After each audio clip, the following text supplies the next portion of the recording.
The war had been going on for 3 years when Taesoon first arrived at the palace. His boots were still covered in dust from the mining world where his unit had fought for 6 months straight. They told him this new assignment was an honor, but he knew better. They were sending him away from the real fighting, and that meant someone wanted him out of the way. The palace stood on a hill overlooking what used to be a great city. Now most of the buildings were empty shells. The Krethian Dominion had conquered this world 2 years ago, and they ruled it with an iron fist. The Lithuanian people who lived here were broken. Their empire was gone. Their pride was dust. But the Krethians kept their royal family alive as trophies, proof of their victory. Taesoon was assigned to guard duty.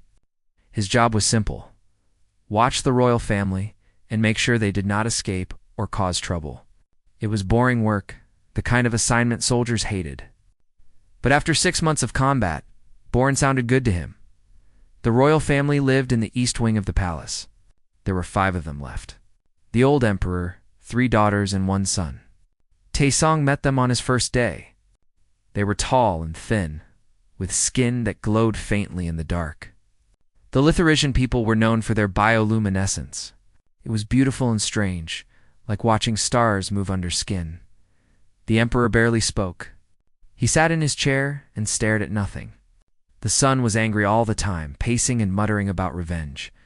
The 2 older daughters kept to themselves, whispering in their own language.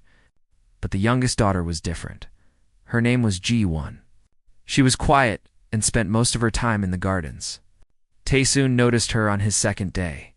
She was kneeling by a patch of dying flowers, her hands covered in dirt. Unlike her family, her skin barely glowed. It was dim, almost gray. He learned later that this was considered a defect among her people. For the first week, they did not speak. Taesong walked his patrol route. Ji-won worked in the gardens. He watched her sometimes, wondering why she bothered trying to grow things in this place. Everything here was dying. The palace, the city, the people. Why waste time on flowers? Then one night, during his patrol, he heard a noise in the gardens. It was past midnight, and no one was supposed to be outside. He moved quietly, his weapon ready. When he rounded the corner, he saw Ji-won kneeling beside a man covered in blood. The man was Lithuanian, wearing the torn clothes of a resistance fighter. He was badly wounded. Ji-won was trying to stop the bleeding with strips of cloth torn from her own dress. She looked up when Taesong appeared, and their eyes met. She did not try to run or make excuses. She just looked at him with those strange, glowing eyes and waited. Taesoon knew what he was supposed to do. Call it in, report the resistance fighter. Let the Krethian soldiers handle it. But he stood there looking at this princess with dirt under her fingernails and blood on her hands, trying to save a stranger's life, and something in him refused. He lowered his weapon and walked closer. Ji-won tensed, ready to throw herself between him and the wounded man. But Taesoon knelt down on the other side of the fighter and opened his medical kit. Hold pressure here, he said in rough Lithuanian. He had been learning the language from a translation program. I will get bandages. They worked together in silence.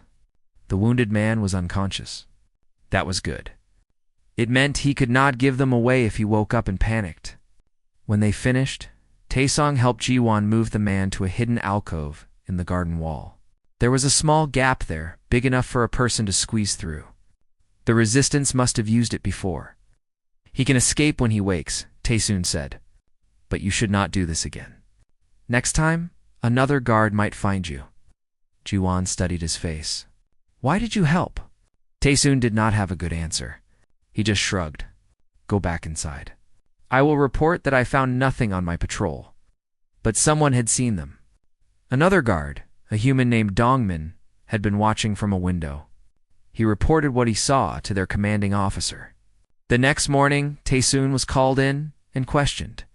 He took full responsibility. He said he had seen the wounded man and let him go. He did not mention G-1. The punishment was confinement to palace grounds for 3 months. No combat duty. No leaving the area. It could have been worse. They could have court-martialed him. But his commanding officer, Major Haeon-woo, seemed almost amused by the whole thing. You have a soft spot for aliens, Corporal? Heian Wu asked. No, sir. I just did not see the point in killing a dying man. The Crethians would not agree. But fine, 3 months. Maybe it will teach you to follow orders. After that, Ji-won sought him out. She found him on the 3rd day of his punishment, standing on the wall looking out at the ruins of the city. She approached quietly, standing beside him. Thank you, she said. For not telling them about me? You should not thank me. I just made things harder for myself. Saved that man's life, and you saved mine. If they knew I helped him, they would punish my whole family. Taeson looked at her. Up close, he could see the patterns in her skin, the way the faint light moved like slow water. Her eyes were dark, almost black, with flecks of silver. Why did you help him? He asked. You are a princess. He is nothing to you. He is Lithresian. That makes him my people. And he was hurt. She paused. Is that not reason enough? Taesong thought about that. In the human military, they taught you to think strategically. Every action had to have a purpose, a goal. Helping a wounded enemy soldier made no tactical sense, but maybe that was the point. Maybe some things did not need to make sense. My family thinks I am weak, Ji-won said quietly. Because of this, she gestured to her dim skin. Among my people, strong bioluminescence means strength, health, good breeding. I have none of those things. They say I am defective. You're not weak, Taesung said. Weak people do not risk their lives for strangers. Ji-won smiled for the first time. It was a small smile, but it changed her whole face. You are strange, human. What is your name? Taesun. I am Ji-won, though I suppose you already knew that. They stood together on the wall as the sun set over the ruined city. Neither of them knew it then, but this was the beginning of something that would change the galaxy. A human soldier and an alien princess, 2 people who should never have met, who should never have cared about each other. But sometimes the universe had other plans. 3 months passed like water through fingers. Taesung's confinement to the palace grounds meant he had nowhere to go except his small room and the patrol routes. He read books on his datapad, old military histories and philosophy. He tended to a small bonsai tree he had brought from Earth, carefully trimming its branches each week. It was something to do with his hands, something to keep his mind busy. G-1 found him in the gardens most mornings. She would arrive just after dawn when the light was soft and golden. She never asked if she could join him. She just came and worked on her plants while he sat on a nearby bench reading. Sometimes they talked. Sometimes they did not. The silence between them was comfortable. She taught him about Lithresian plants. Each one had a purpose, she explained. This flower helped with breathing problems. That herb could stop infections. Her people had been gardeners and healers before they became conquerors. They had forgotten that part of themselves during their empire's rise. Now, with everything lost, Ji-won was trying to remember. Taesung told her about Earth. He described mountains that touched the clouds, and oceans so wide you could sail for days without seeing land. He told her about his family's farm in the countryside, where his parents grew rice and vegetables. Ji-won listened like he was describing another universe, which he supposed he was. Do you miss it? She asked one morning. Your home? Yes. But soldiers always miss home. That is part of the job. Will you go back? When the war ends? Taesun considered this. If the war ends, if I survive, then maybe. You do not sound certain. I've seen too much to be certain about anything. Ji-won was quiet for a moment.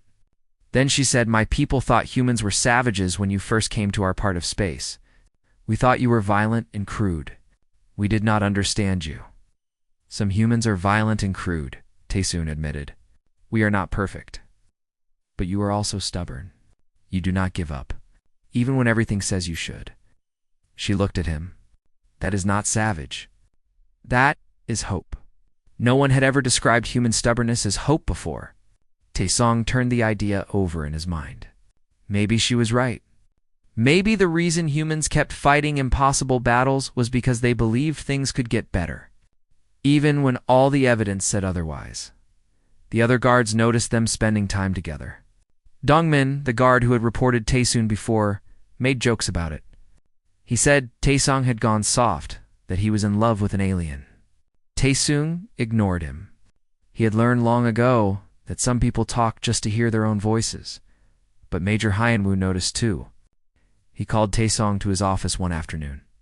The major was a career soldier, hard and practical. He looked at Taesong with tired eyes. "I am going to give you some advice, Corporal. Stay away from the princess." "I am just doing my job, sir. Your job is to guard them, not befriend them." "People are talking. The Krethians are asking questions. You do not want that kind of attention." "Understood, sir." But Taesong did not stay away. He could not. Something had grown between him and G1, something he could not name. It was not just attraction, though. He found her beautiful in her strange alien way. It was recognition. When he looked at her, he saw someone who understood what it meant to be unwanted, to be judged for things outside your control. One day, G1 collapsed during their morning meeting. She fell among her flowers, her skin turning darker, almost black. Taesoon caught her before she hit the ground. She was burning with fever. He carried her back to the palace and called for help. The Litharesian doctor came, an old man who had served the royal family for decades. He examined G1 and shook his head. "It is the wasting sickness," he said in broken human language. "Her people sometimes get this. There is no cure." "What do you mean, no cure?" "Our medicine does not work. Galactic medicine does not work. Litharesian biology is different. We can only make her comfortable." Taesong refused to accept this. That night, after his shift ended, he broke protocol. He accessed the human military medical database without authorization. He searched for hours, reading about Litharesian biology, about similar diseases in other species, about experimental treatments. He found something. A research paper written by a human xenobiologist. It described a compound derived from earth plants that had shown promise in treating alien immune disorders. The paper was 10 years old, and the research had never been completed. But it was a chance. Getting the compound was harder. It was not standard military issue. He would have to smuggle it in from off-world. That meant breaking more rules, risking more than just confinement. But when he thought about Gon dying, the choice was easy. He contacted an old friend, a supply officer stationed on a human ship in orbit. He called in every favor he had. 3 days later, a package arrived with his regular supplies. Hidden inside a box of ration bars was a small vial of clear liquid. Taesung brought it to Gaewon's room that night. She was barely conscious, her breathing shallow. Her family stood around her bed helpless. When Taesoon entered with the vial, her oldest sister Daeun blocked his path. "What is that?" Daeun demanded. "Medicine. It might help. Human medicine. You will kill her. She is already dying. This gives her a chance." Daeun stared at him. She was everything G1 was not. Tall, proud, glowing with fierce light. But Taesoon saw the desperation in her eyes. She was losing her sister and could do nothing about it. "If she dies from this," Daeun said quietly, "I will kill you myself." Gi-won received the treatment. For 2 days, nothing happened. Then, on the 3rd day, her fever broke. Her skin began to lighten. She opened her eyes and looked around, confused. Taesung. She whispered he was there, sitting beside her bed. He had barely left her room for 3 days. "I am here. What happened?" "You were sick, but you are better now." She reached out and took his hand. Her skin was cool and smooth. "You saved me. I just gave you medicine." "No." She squeezed his hand. "You saved me." When she recovered enough to walk, Ji-won asked Taesoon to meet her in the gardens at sunset. She was still weak, but she insisted. They sat together on a stone bench while the sky turned orange and pink. "My people have a custom," she said. "When someone saves your life, you share your inner light with them. It is a bond, a promise that you will always be connected. You do not have to do that. I want to." She placed her hand over his heart. Her palm glowed, faint but steady. Taesong felt warmth spread through his chest. He saw colors that had no names in human language. He felt her emotions flowing into him. Gratitude, affection, something deeper that neither of them was ready to name. When she pulled her hand away, they sat in silence. The moment felt too big for words. "I was wrong about humans," G1 said finally. "You are not savages. You are people who care too much in a universe that tells you not to care at all." Taesoon looked at her dim glow in the twilight. "And I was wrong about princesses. I thought you would all be cold and distant. But you are the warmest person I have ever met." They both knew they were crossing a line. Fraternization between soldiers and civilians was forbidden. Relationships with aliens were even more complicated. But sitting there in the garden, with her hand in his, Taesung realized he did not care about the rules anymore. Some things were worth the risk. The announcement came on a cold morning when frost covered the garden. The Krethian Dominion had decided to strengthen their hold on the Lithuanian territories through marriage. They would unite the two peoples, they said. It would be a new beginning, a symbol of peace and cooperation. Everyone knew it was a lie. General Victor, one of the highest-ranking Krethian officers in the sector, would marry Princess Dayun. The wedding would be broadcast across the galaxy. It would show everyone that the Lithuanian royal family had accepted their new masters. That resistance was pointless. When Taesoon heard the news, he found G1 in the gardens. She was sitting on the ground, her face blank. She did not cry. She just stared at nothing. "Dayun will refuse," Taesoon said, sitting beside her. "She cannot refuse. If she does, they will kill our father. They will kill all of us." Ji-won's voice was flat. "This is how they win. They do not just conquer your world. They make you complicit in your own defeat." "I am sorry." Sorry does not change anything. The next few weeks were tense. Do-yoon accepted the engagement publicly, but everyone in the royal family knew she was planning something. She was too proud, too fierce to simply submit. Ji-won tried to talk to her sister, but Da-yoon would not listen. She spent hours in secret meetings with people who came and went through the garden passage.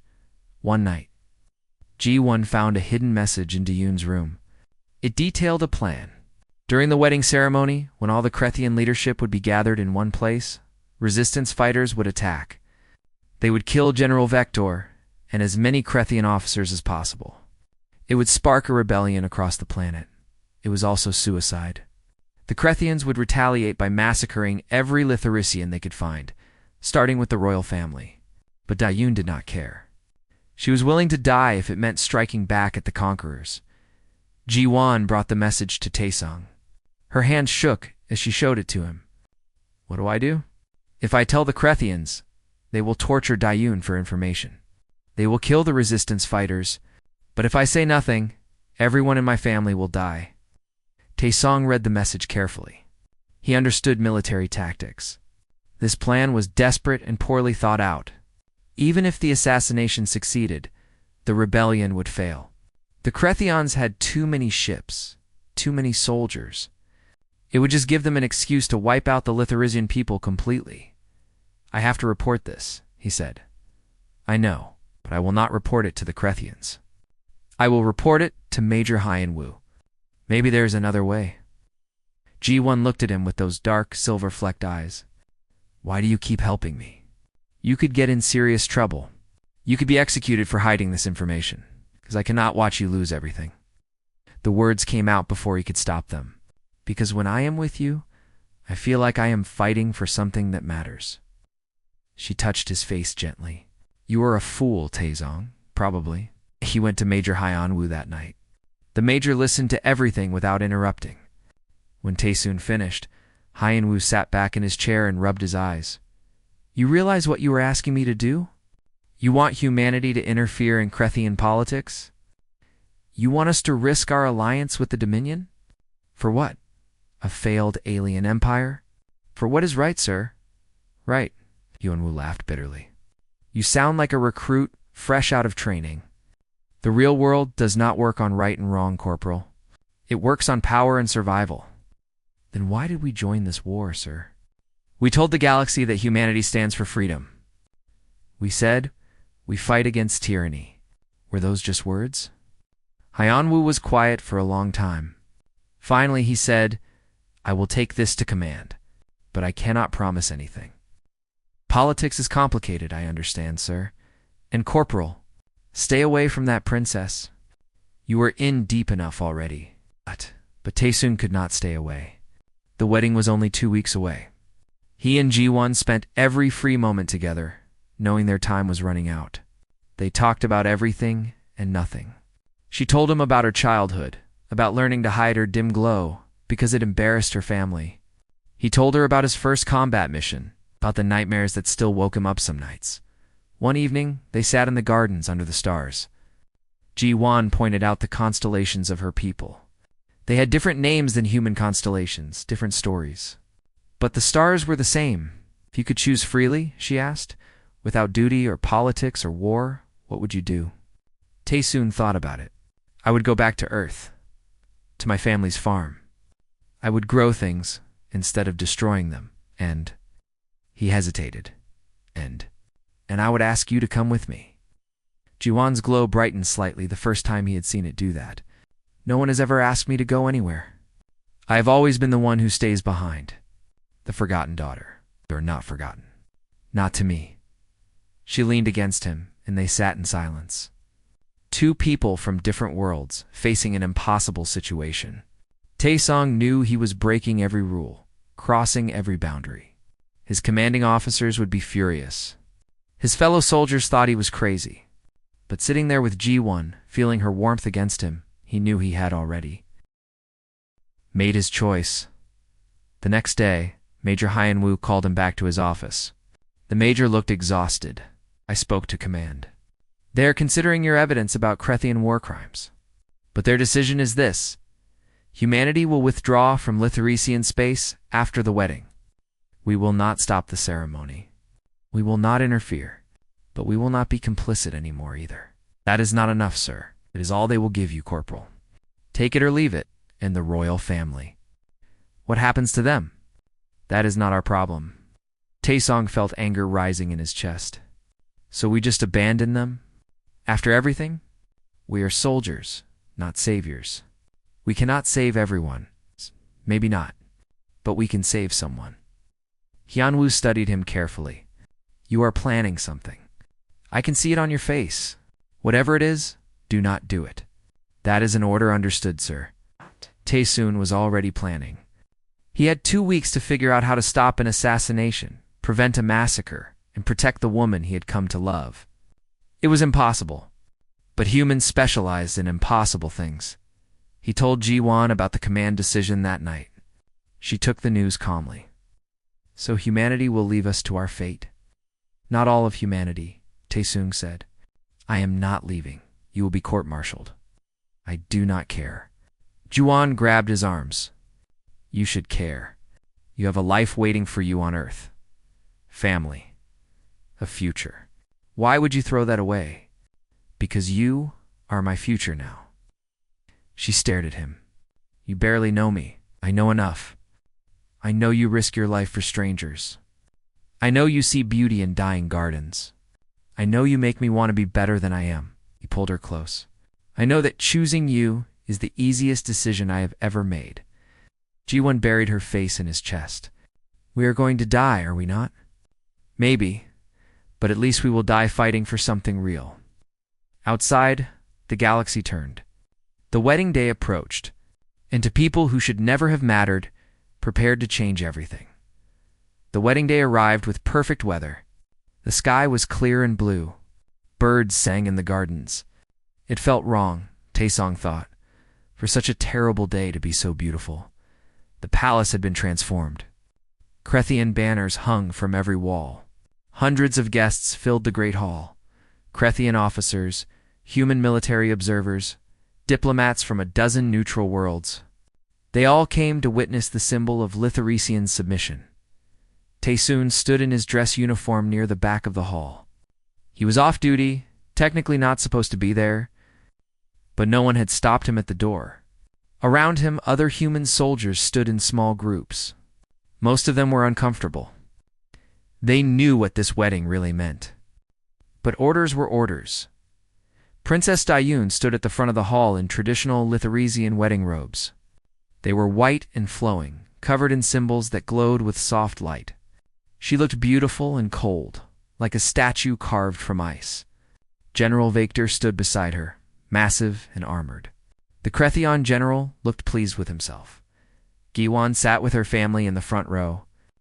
She wore a simple dress, her dim glow barely visible. She did not look at the ceremony. She kept her eyes down. Taesung knew the plan. He had spent 2 weeks coordinating with Dayun's resistance contacts. They had argued, negotiated, modified. The new plan was still dangerous but less suicidal. They would not try to kill all the Crethean leadership, just the general, and they would not do it during the ceremony. They would wait until after, during the reception. But even that plan depended on things going exactly right, and things never went exactly right. The ceremony began. A Crethean priest spoke words in a language Taesung did not understand. Dayun repeated them, her voice steady. General Vactor smiled. Everything was proceeding perfectly for the Cretheans. Then, Juan stood up. It happened so suddenly that everyone turned to look. She walked forward, away from her family, toward the altar where her sister stood. The Crethean priest stopped talking. Guards moved to intercept her, but she raised her hand. I have something to say, G1 announced. Her voice carried across the silent hall. General Victor frowned. This is not the time for speeches, little princess. Sit down. No. G1 walked until she stood between Dayun and the general. This wedding is a lie. Everyone here knows it. You are not uniting to peoples. You are celebrating conquest. You are making us complicit in our own enslavement. Oh. Murmurs rippled through the crowd. The Cretheon guards moved closer. Taesung's hand moved to his sidearm, though he knew it would not be enough if things turned violent. My people, Jiwan said, turning to address the Lithuanian guests, do not forget who you are. Do not forget what we were before the Empire, before the wars, before we lost everything. We were gardeners. We were healers. We were people who believed in beauty and growth. That is still in us. That is still who we are. Enough, General Vactor growled. He gestured to his guards. Remove her. The guards moved forward. And Taesun moved too. He did not think about it. He did not consider the consequences. He just stepped between the guards and G1, his weapon drawn. Do not touch her, he said quietly. The hall erupted. Crethean officers shouted orders. Human soldiers looked at each other, uncertain. Major Hyunwoo, standing near the front, went pale. Corporal. Hyunwoo shouted. Stand down. That is a direct order. No, sir. One human against a room full of armed Cretheans. It was insane. It was suicide. It was exactly what humans did when pushed too far. Then another human soldier stepped forward. A woman named Sujin, who had served with Taesung on Velros 4. She drew her weapon and stood beside him. No one touches the princess, Sujin said. Then another soldier joined them. Then another. Within seconds, 20 human soldiers had formed a line between the Cretheans and G1. They were violating orders. They were committing mutiny. But they were human, and humans did not abandon their own. And somewhere along the way, they had decided that G1 was one of their own. General Victor's face darkened with rage. Kill them. Kill them all. But before the Cretheon guards could move, Major Hyunwoo's communicator buzzed. He answered it, listened, then looked up at the general. That will not be happening, Hyunwoo said. His voice was hard. I just received orders from Human Command. We are broadcasting right now. Every ship in orbit, every station in this sector is receiving a live feed of this room. What are you talking about? We are also broadcasting something else. Every war crime the Cretheon Dominion has committed in the last 5 years. Every massacre, every treaty violation, every atrocity. We have been documenting everything, and now the whole galaxy is watching. Taesung felt a surge of hope. He had given Hyunwoo the evidence weeks ago. He had not known if the Major would use it. But apparently Hyunwoo had been planning to. General Victor looked around the hall. The other Cretheon officers were checking their own communicators. Their faces showed confusion, then anger, then fear. The galaxy was watching. The Dominion's carefully constructed image of civilized conquerors was crumbling in real time. "This changes nothing," Vector snarled. "You humans are just one species. We are the Dominion." "The Dominion is built on fear," Hyenwu said. "But fear only works if no one stands up to you. Today we are standing up." The general made his decision. He ordered his guards to open fire. The hall exploded into chaos. Plasma bolts flew. People screamed and ran for exits. The human soldiers returned fire, their line holding even as Krethions fell. Taesoon grabbed Ji-won and pulled her down behind a pillar. "Stay down, my sister." Dayun was fighting too. She had produced a weapon from somewhere in her robes and was firing at Krethian guards. The resistance fighters hidden among the guests revealed themselves. The carefully planned ceremony had become a battlefield. Taesoon saw General Vactor moving toward the rear exit. The general was trying to escape. Without thinking, Taesong left Ji-won and charged. He tackled the massive Krethion from behind. They went down together, crashing into tables and chairs. Vector was stronger and heavier. He threw Taesoon off and raised his sidearm. Taesoon rolled, but he was not fast enough. The plasma bolt caught him in the shoulder. Pain exploded through his body. He fell, his vision going dark at the edges. He heard Ji-won scream. Then she was there, throwing herself between him and the general. Her hands glowed brighter than Taesoon had ever seen. She pressed them to Vactor's chest. The general staggered backward, his face twisted in confusion and pain. "What are you doing?" "I am showing you what you have forgotten," Ji-won said. "I am showing you who you used to be before you became a monster." Taesong did not understand what was happening, but he saw Vector's face change. Saw something like recognition and horror flash across it. The general dropped his weapon and fell to his knees. Other Krethians were stopping too. Not all of them, but some. The lower-ranking soldiers, the ones who still had consciences. Ji-won's empathic ability was spreading through them, forcing them to feel the weight of what they had done. The fighting slowed and stopped. The hall was filled with smoke and bodies. Human soldiers helped wounded Litharesian civilians toward the exits. Resistance fighters secured the remaining hostile Krethians, made the call.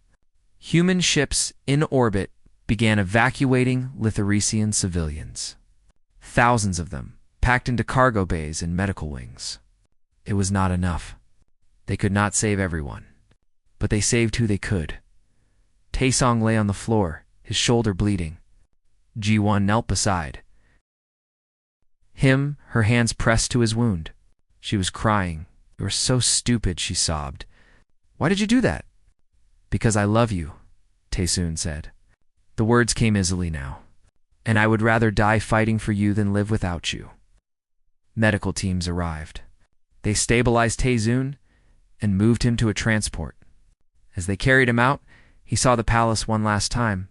Saw the gardens where he and Ji-won had first really talked. Saw the walls he had patrolled for months. The galaxy had changed today. Humanity had made a choice, and that choice had inspired others. But Taesung only cared about one thing.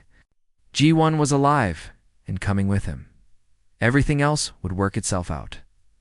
Taesoon woke up in a hospital on a human colony world called New Haven. His shoulder was wrapped in bandages and synthetic skin. The doctors said he had been lucky. The plasma bolt had missed everything vital. He would recover completely, though he would have a scar.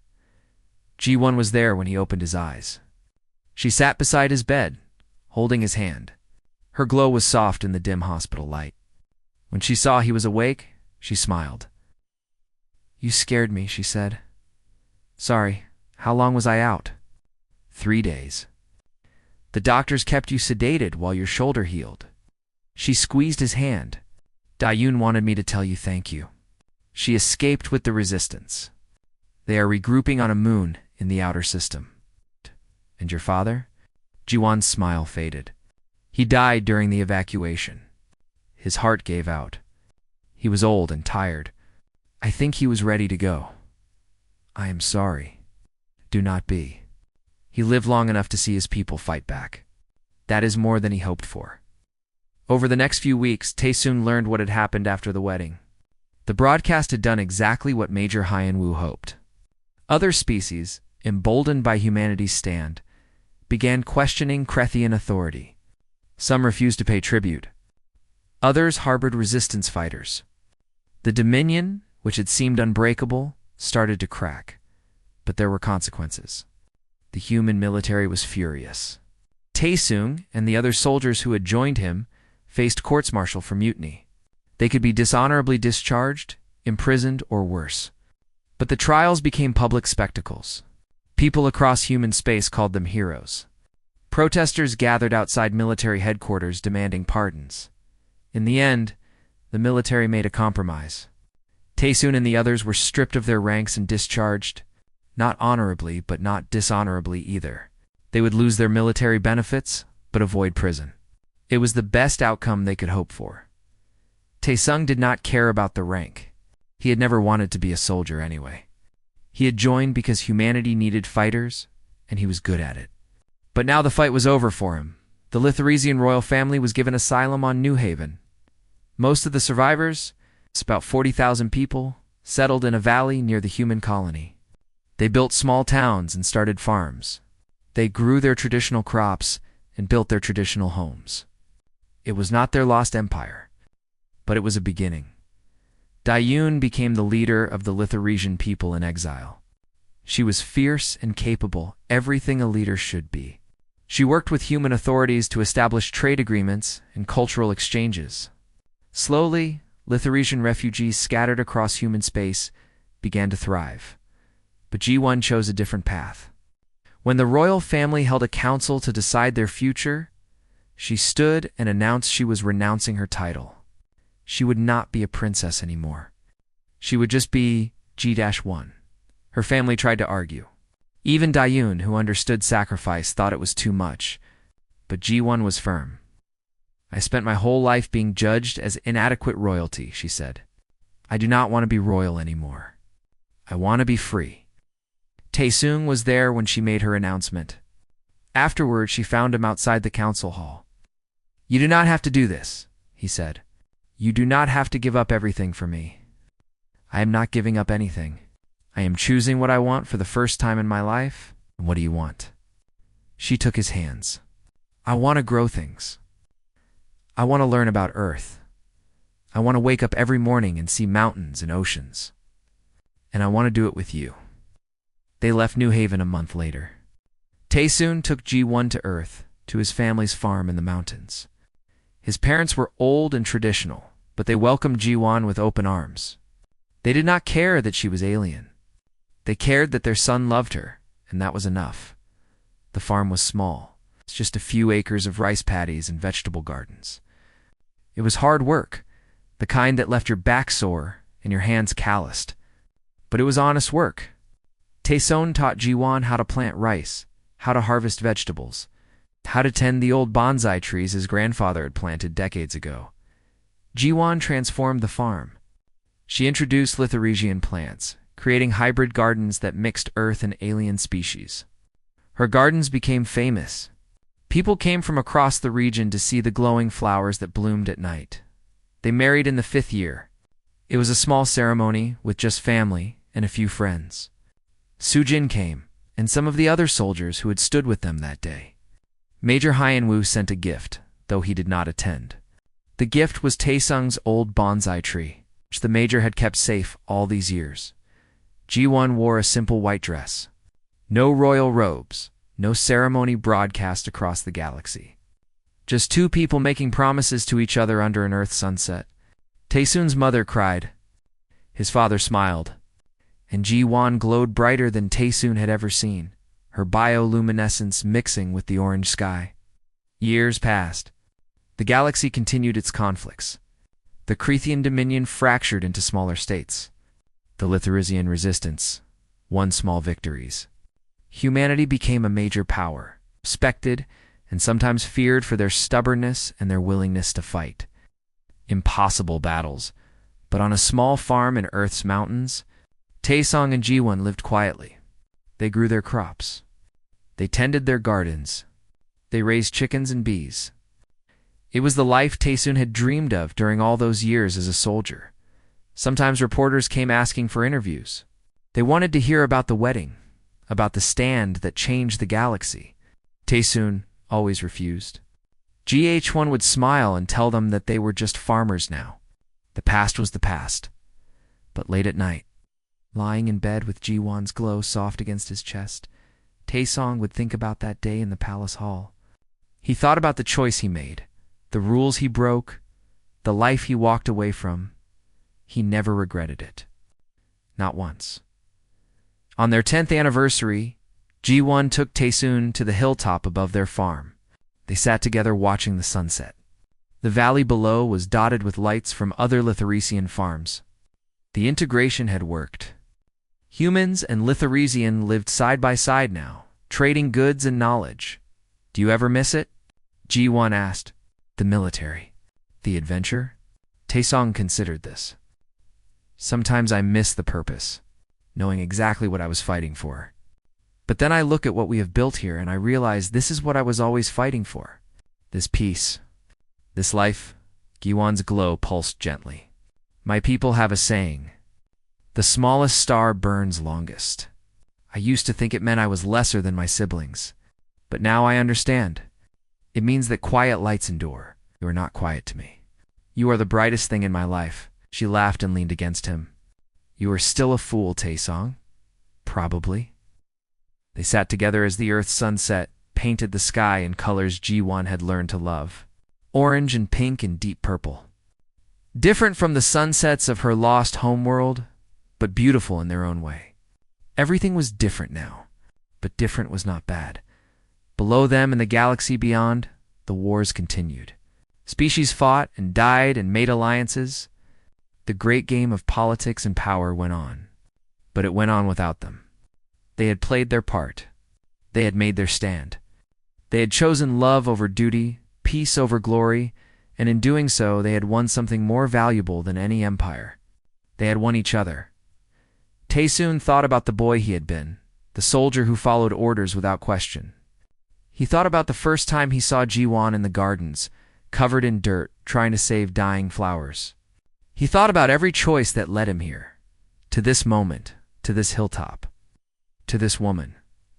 The galaxy had expected him to follow orders, to stay in his lane, to treat aliens as aliens and nothing more, but humanity had never been good at doing what was expected.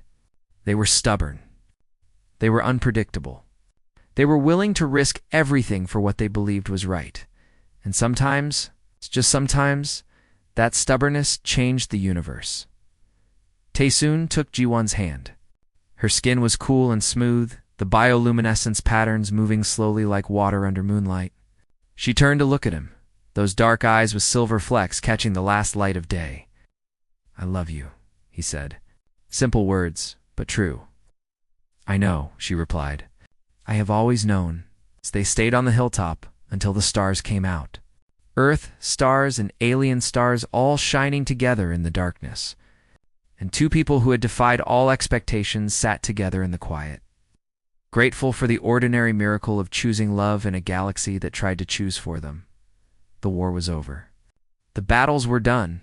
But the life they built together, that quiet rebellion against a universe of conflict, that would endure, because in the end, the smallest stars really do burn longest. And love, quiet and stubborn and refusing to die, was the brightest star of all.